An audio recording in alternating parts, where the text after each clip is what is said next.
আফগানিস্তান ও পাকিস্তান সীমান্তে আবার উত্তেজনা, বিপাকে বহু মানুষ। ইন্দোনেশিয়ায় বন্যায় বাড়ছে মৃতের সংখ্যা, তীব্র পানি ও খাদ্য সংকটে রয়েছে বর্ণাঢ্যরা। অস্ট্রেলিয়ার নিউ সাউথ ওয়েলসে ভয়াবহ দাবানলে পুড়ে গেছে প্রায় 10,000 হেক্টর এলাকা। ইন্ডিগো এয়ারলাইন্সের সংকটকে সামনে রেখে বিমানের ভাড়া সীমিত করেছে ভারত। হংকংয়ের তাইপো অগ্নিকাণ্ডে নিহতদের স্মরণে লন্ডনে শোকসভা অনুষ্ঠিত। এশিয়ার রাজনৈতিক, অর্থনৈতিক সহ সবশেষ খবরাখবর আপনাদের সামনে এক নজরে তুলে ধরছি আমি সাবরিনা সুপা।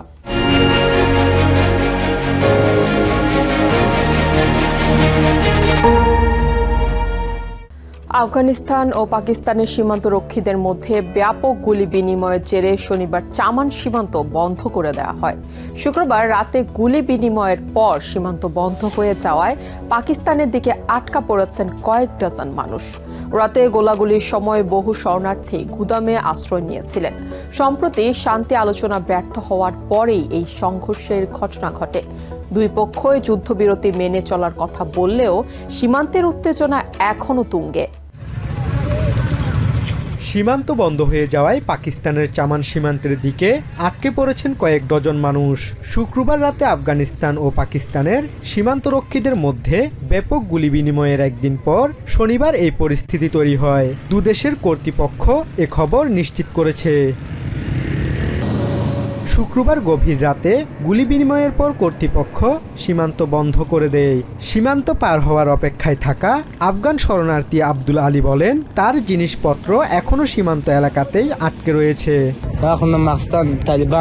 গতরাতে পাকিস্তান ও আফগানিস্তানের মধ্যে সংঘর্ষ হয়েছে, তারপর থেকেই সীমান্ত বন্ধ। আমরা যারা শরণার্থী তাদের মালপত্র এখনো সীমান্তেই পড়ে আছে। গুলি বিনিময়ের পর আমরা গুদামঘর সহ যে যেখানে পেরেছি আশ্রয় নিয়েছি। গোলাগুলির ঘটনাটি এমন এক সময়ে ঘটল যখন সাউথ এশিয়ার এই দুই প্রতিবেশীর মধ্যে শান্তি আলোচনা কোনো বড় অগ্রগতি ছাড়াই শেষ হয়েছিল মাত্র এক সপ্তাহ আগে। যদিও উভয় পক্ষ তাদের ভঙ্গুর যুদ্ধবিরতি বজায় রাখতে সম্মত হয়েছিল, তবে শুক্রবারের ঘটনায় এখন পর্যন্ত কোনো হতাহতের খবর পাওয়া যায়নি।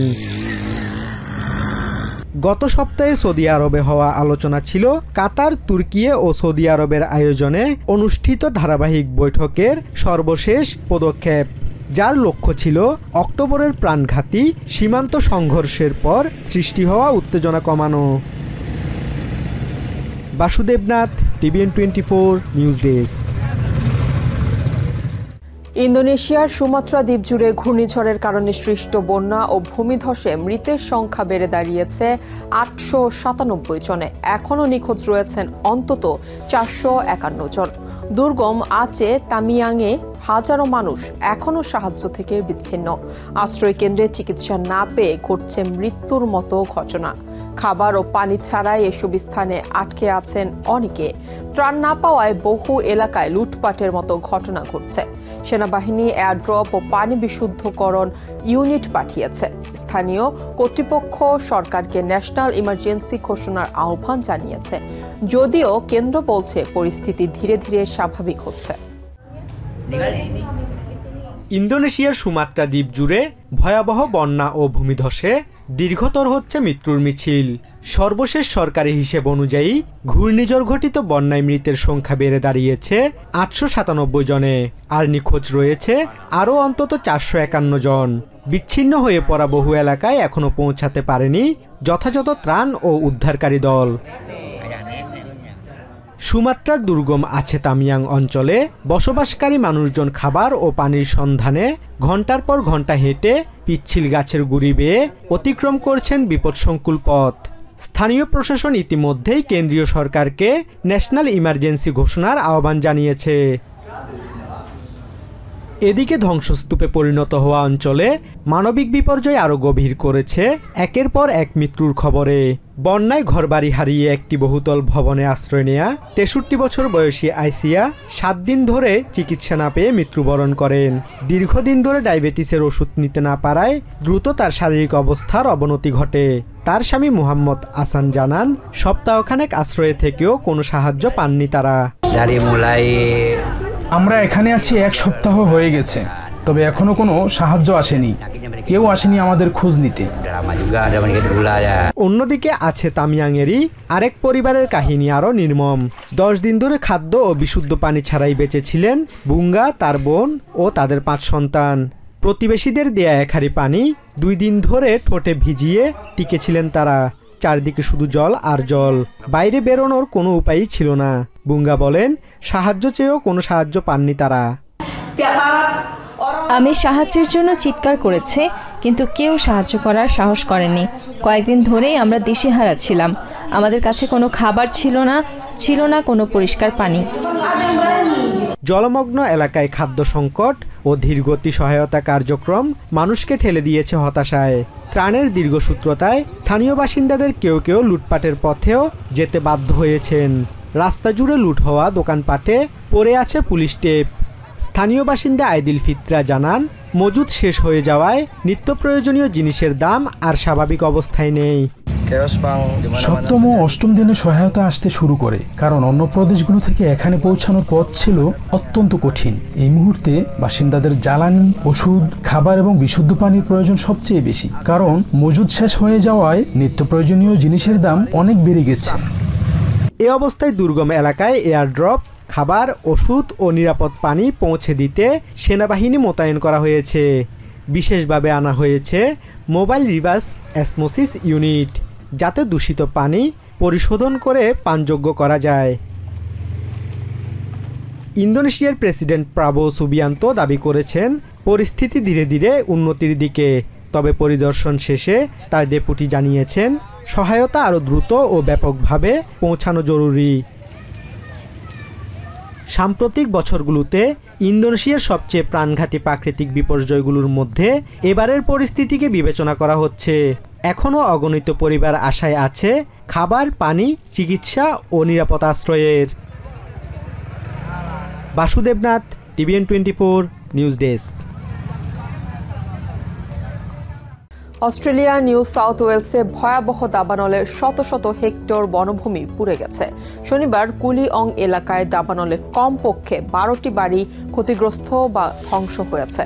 অগ্নিকাণ্ডের তীব্রতায় হাজারো বাসিন্দাকে সর্বোচ্চ বিপদ সংকুল এলাকা ছাড়ার নির্দেশ দেওয়া হয়। রাজ্য জুড়ে 70টিরও বেশি দাবানল জ্বলতে থাকায় আপার হান্টার অঞ্চলে প্রায় 10,000 হেক্টর এলাকা পুড়ে গেছে। কর্তৃপক্ষ জানায় এই গ্রীষ্মের ঝুঁকি আরও বাড়তে পারে, যেখানে 2019-20 সালের ব্ল্যাক সামার আগুনের ভয়াবহতার স্মৃতি এখনও তাজা। নিউ সাউথ ওয়েলসের প্রিমিয়ার ক্রিস মিন্স এক সংবাদ সম্মেলনে বলেন, দাবানলে ক্ষয়ক্ষতির সংখ্যা আরও বাড়তে পারে। A confirmed situation of 12 damaged or destroyed homes as it currently stands, though that number may rise. There are no reports of missing, injured or killed individuals as it currently stands, which is good news. ভারতের সবচেয়ে বড় airline ইন্ডিগোর ক্রমবর্ধমান সংকটের মধ্যে শনিবার বিমান ভাড়া সীমিত করেছে সরকার। ইন্ডিগো এই সপ্তাহে পাইলটের অভাবে হাজার হাজার ফ্লাইট বাতিল করেছে, যা বিমান চলাচলকে বিশৃঙ্খল করেছে।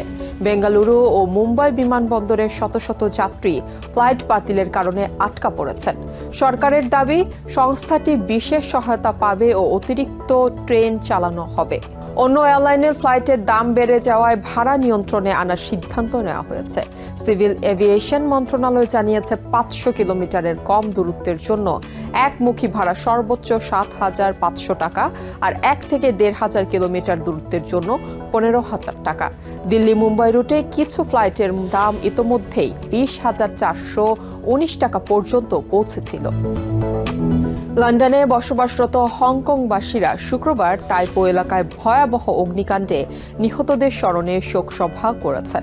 গত 26 নভেম্বর হংকংয়ের ওয়াংফুক কোর্ট কমপ্লেক্সে ছড়িয়ে পড়া আগুনে অন্তত 158 জনের প্রাণহানি ঘটে, যা দেশটির সাম্প্রতিক দশকের সবচেয়ে মারাত্মক অগ্নিকাণ্ড। ঘটনা তদন্তে পুলিশ 15 সন্দেহভাজনকে গ্রেপ্তার করেছে। পাশাপাশি দুর্নীতির অভিযোগে আরও 12 জনকে আটক করা হয়েছে। তবে কেউ উভয় মামলায় গ্রেপ্তার হয়েছে কিনা তা স্পষ্ট নয়। কর্তৃপক্ষ জানায়, ভবনের নিম্নমানের প্লাস্টিক জাল ও ইনসুলেশন ফোম সংস্কারের সময় আগুন দ্রুত ছড়িয়ে পড়ে। এতে 8টির মধ্যে 7টি টাওয়ারে জ্বলে ওঠে আগুন, যেখানে 4,000-এরও বেশি মানুষ বসবাস করতেন। এক নজরে প্রতিদিন এশিয়ার খবর জানতে চোখ রাখুন টিভিএন 24 নিউজ নেটওয়ার্কের ইউটিউব ও ফেসবুক পেজে। নিউ ইয়র্ক থেকে সম্প্রচারিত টিভিএন 24 টেলিভিশন বিশ্বজুড়ে বাঙালির কণ্ঠস্বর।